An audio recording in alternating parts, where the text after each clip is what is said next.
नारायण भगवान राक्षसों से युद्ध करते करते थक गए। अब जब युद्ध में थक गए, 10,000 वर्ष तक युद्ध किया। उसके बाद जब थक गए तो जो धनुष है उस धनुष को जमीन से लगाया और उसकी एक नोक को अपनी गर्दन में लगाकर विष्णु भगवान विश्राम करने लगे। जैसे किसी लकड़ी के सहारे मनुष्य रुक जाता है, ऐसे ही धनुष को टिकाकर भगवान खड़े हुए। अब इतने थके थे कि नींद आ गई। और जब नींद, इधर भगवान सो गए हैं, उधर देवताओं के मन में विचार आया कि हमको यज्ञ करना चाहिए, क्योंकि देवताओं की शक्ति जो है वो यज्ञ से ही बढ़ती है।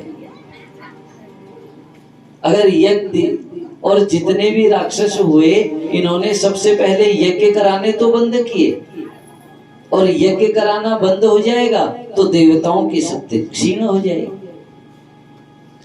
और यज्ञ बिना नारायण के नहीं हो सकता है। यज्ञ के जो अधिपति हैं वो तो नारायण हैं, बल्कि नारायण को तो कहा ही यज्ञ पुरुष जाता है।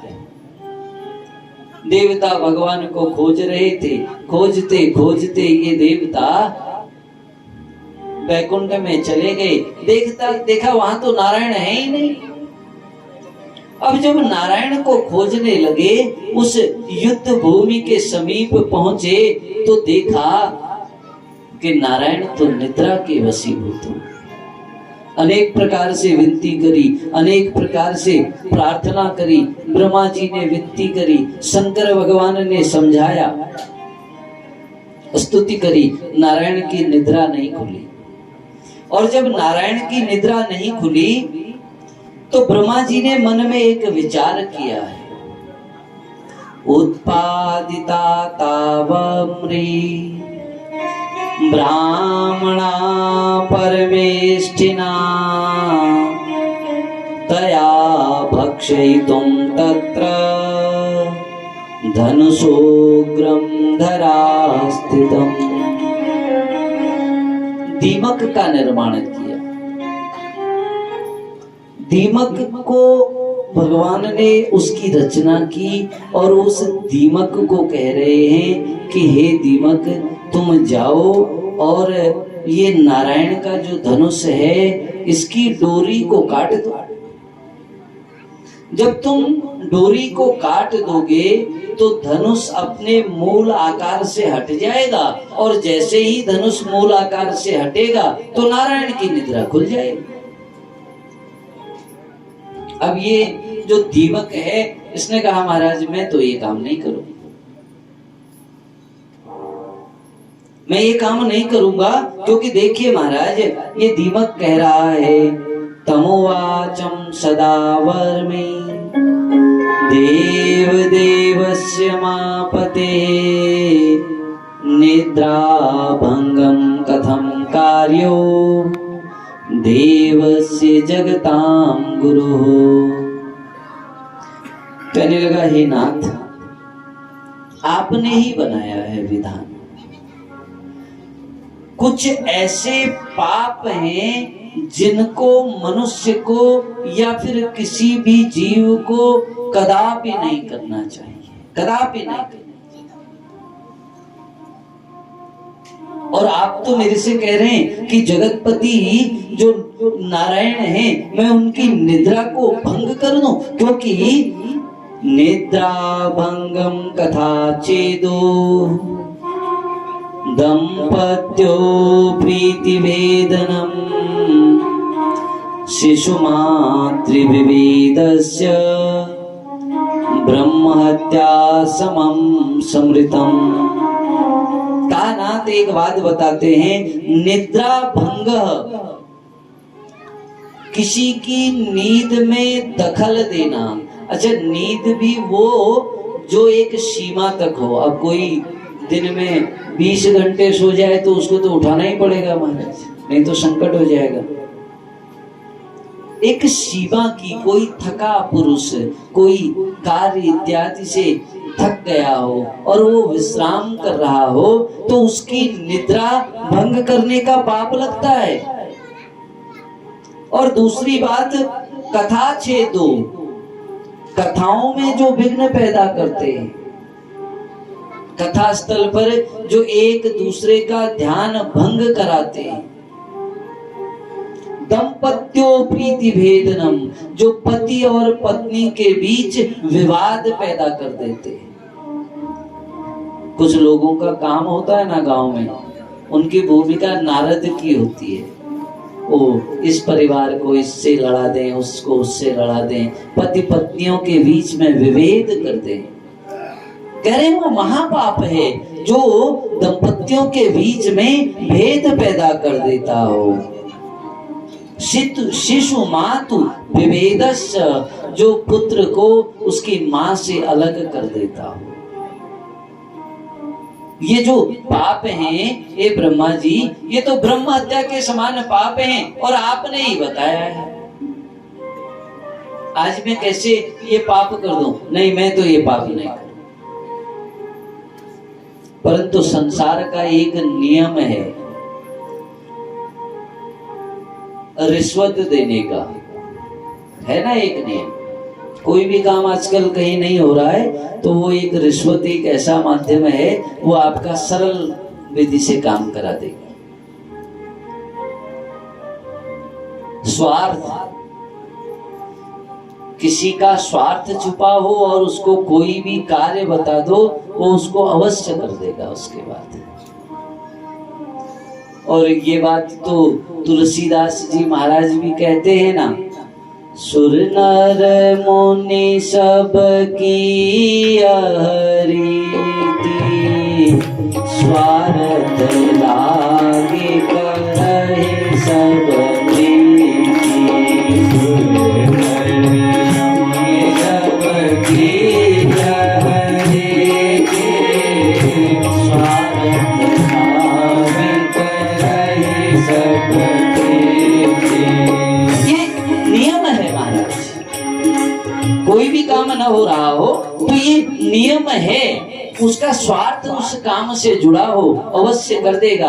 ब्रह्मा जी ने कहा देखो एक बात है, हे दीमक, मैं तुमने कहा ये निद्रा भंग है, परंतु अगर तुम इस धनुष को तोड़ोगे तो मैं तुम्हें एक उपहार दूंगा। दीमक ने कहा महाराज अगर मुझे कुछ मिलता है तो फिर मैं कोई भी कार्य कर लूंगा, फिर कोई दिक्कत नहीं।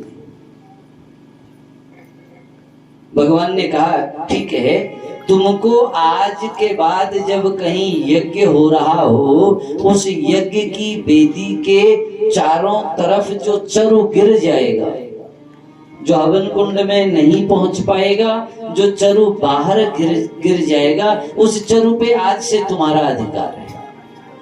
वो चरु आज से तुम्हारे निमित्त होगा। ये वर्मी तो बड़ा प्रसन्न हो गया महाराज।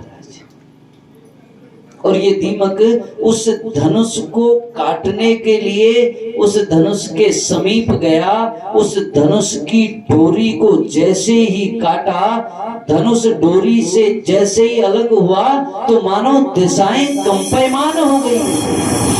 आज नारायण का वो धनुष भंग हुआ, दिशाएं डोलने लगी और एक झटके में वो डोरी निकली, नारायण का शीश काटकर लवण सागर में जाकर ले गए। अब तो सारे देवता हाहाकार मचाने लगे, ये तो बड़ा अनर्थ हो गया महाराज, ये तो बड़ा अधर्म हो गया। हम तो नारायण से यज्ञ कराने के लिए आए थे, अपना कार्य पूर्ण करने के लिए आए थे, परंतु आज हमारी स्थिति देखिए, नारायण शीश विहीन हो गए। देवता लोग रुदन करने लगे, रोने लगे। हे नाथ, हा नाथ किम प्रभु, आज ये हम देवताओं ने कैसा अधर्म कर दिया, अनर्थ कर दिया। आज नारायण का शीश कटकर दूर चला गया। अनेक अनेक प्रकार से देवताओं ने शोक किया, इंद्र महाराज ने शोक किया। ब्रह्मा जी भी बड़े दुखी हुए और ब्रह्मा जी ने वेदों को कहा कि हे वेदों, अब केवल एक ही शक्ति है जो हमारे दुख को दूर कर सकती है, वो है आदि शक्ति जगत जननी। तुम वेद उस जगत जननी की स्तुति गाओ और स्तुति गाकर उनको प्रसन्न करो, तो हो सकता है हमारा कष्ट दूर हो, और कोई उपाय नहीं। ये वेद देवी की स्तुति करने लगे। नमो देवी महामाये विश्वोत्पत्ति करे शिवे निर्गुणे सर्वभूतेषु मातः शंकर कामदे त्वं भूमि सर्वभूतानां प्राणवतं तथा धीहि श्रीकान्ति क्षमा शान्ति श्रद्धा मेधा धृति स्मृति। हे जगदम्बा मां, हे जगत जननी, आप ही अखंड ब्रह्मांड की नायिका है, चराचर विश्व की स्वामिनी। हे मां, ओमकार में अर्धमात्रा के रूप में आप ही विराजमान रहती हैं। आप ही गायत्री, आप ही भू हैं, आप ही भुवः हैं, आप ही स्व हैं, आप ही जया हैं, आप ही विजया, धात्री, लज्जा, कीर्ति, स्पृहा। हे मां, आपका कौन सा नाम नहीं है। आज हम देवताओं से अपराध हो, हम स्वार्थ की पूर्ति के लिए आए और उस स्वार्थ की पूर्ति में ऐसा अधर्म कर बैठे कि आज नारायण का शीश कटकर लवण सागर में चला गया। हे मां, अब आप हम पर कृपा करिए। हे मां, आप प्रसन्न होइए। जब वेदों ने अनेक प्रकार से स्तुति करी है तो वो जगत जननी जगदम्बा मां प्रसन्न हो गई और प्रसन्न होकर वो माता उन देवताओं से कहने लगी कि हे देवो, आप चिंता न करिए। शृण्वन्तु कारणं चाद्य यद्गतं वदनं हरेः अकारणं कथं कार्यं संसारे त्रिभविष्यति। और कहने लगी वो मां कि हे देवताओं, ध्यान से श्रवण करो। शृण्वन्तु कारणं चाद्य, हे देवताओं, कारण श्रवण करो। और अकारणम कथम कार्यम, बिना कारण के कोई कार्य नहीं होता है। हर कार्य के पीछे एक कारण होता है। ये जो नारायण का शीश कटा है ना, इसमें भी एक कारण छुपा है। एक बार की बात है, कहीं पर अकारण हंसना भी बहुत बड़ा नुकसान दे देता है। नारायण भगवान बैकुंठ में क्षीर सागर के ऊपर शेष भगवान की सैया में विराजमान है और उसी समय माता लक्ष्मी प्रसन्न मुख के साथ वहां पर विराजमान होते। नारायण भगवान माता लक्ष्मी के सुंदर स्वरूप को देखकर मंद मंद मुस्कुराने लगे। अब नारायण तो मुस्कुरा रहे हैं, परंतु मां के मन में संदेह पैदा हो गया। सोचने लगी कि ये जो नारायण मेरे मुख को देखकर हंस पड़े हैं ना, इसका अवश्य कोई कारण रहा होगा। पर मुझे तो लगता है कि ये